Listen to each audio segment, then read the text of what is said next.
কিশোরগঞ্জের কটিয়াদীতে স্বল্পমেয়াদী ব্রি ১০৩ জাতের ধান চাষ করে বিপাকে পড়েছেন শতাধিক কৃষক। বীজ রোপণের পর নির্দিষ্ট সময়ের আগেই ধানের শীষ গজানোর ফলে ধানের চিটা ধরা সহ ফলন বিপর্যয়ের আশঙ্কায় দিশেহারা হয়ে পড়েছেন ভুক্তভোগী কৃষকরা। তাদের চোখে মুখে এখন হতাশার ছাপ। কৃষকদের দাবি, বাজারে একটি দোকান থেকে বীজ কিনে এ প্রতারণার শিকার হয়েছেন তারা।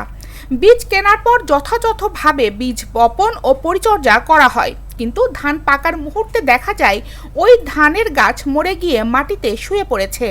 ধানের ভিতরে চাল নেই, সবই চিটা। ক্ষতিগ্রস্ত কৃষকরা জানান, ১ বিঘা জমিতে সেচ খরচ, কীটনাশক খরচ, জমিতে নিয়োগ করা শ্রমিক খরচ হয়েছে ১২,৫০০ টাকা। যদি এ ধানের ফলন হতো তাহলে তারা বিঘা প্রতি ১৭,০০০ টাকার ধান পেত।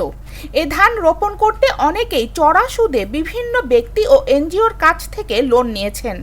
এত টাকা খরচ করেও কাঙ্ক্ষিত ফলন না পাওয়ায় দুশ্চিন্তায় ভুগছেন কৃষকরা। আমরা তো দেখে আনছি, কইছে লেহাও বালা, ধানও বালা দেখছি, উঠে যাচ্ছে আর তো ব্যক্তি বালা দেখছি, আন্যা করোনা তো ৩০ মনের জায়গা 10 মন ফলন।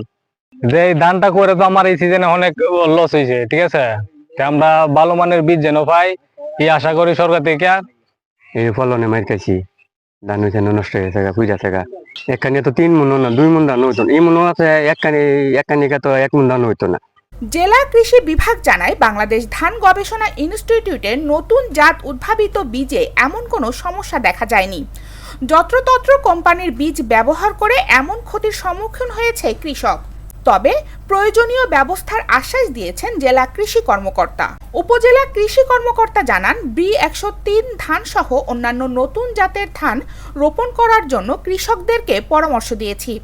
কৃষকরা বিভিন্ন কোম্পানির ধান রোপণ করায় ফলনের বিপর্যয় হয়েছে বলে মনে করি। পর্যবেক্ষণ করে আমরা যা দেখতে পাচ্ছি যে এখানে সমস্যা ছিল কৃষকের কিছু ম্যানেজমেন্ট সমস্যা, তারপর সুষম সার, তারপর গুণগত বীজের কিছু সমস্যা ছিল, বীজবাহিত কিছু রোগ থাকতে পারে যাতে ফলন আশানুরূপ হয় নাই। আমরা কৃষকদেরকে উদ্দেশ্যে এটাই বলতেছি যে আসলে যখন চাষ করব আমরা ভালো উৎস থেকে বীজ নেব, যেখানে সেখানে যত্রতত্র উৎস থেকে আমরা বীজ ব্যবহার করব না।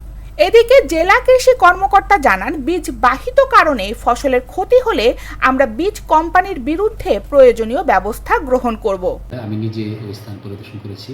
এখানকার কিছু কিছু কৃষক ইমরান সিড নামে একটা কোম্পানি থেকে বীজ কিনে তাদের ফলন কম হয়েছে।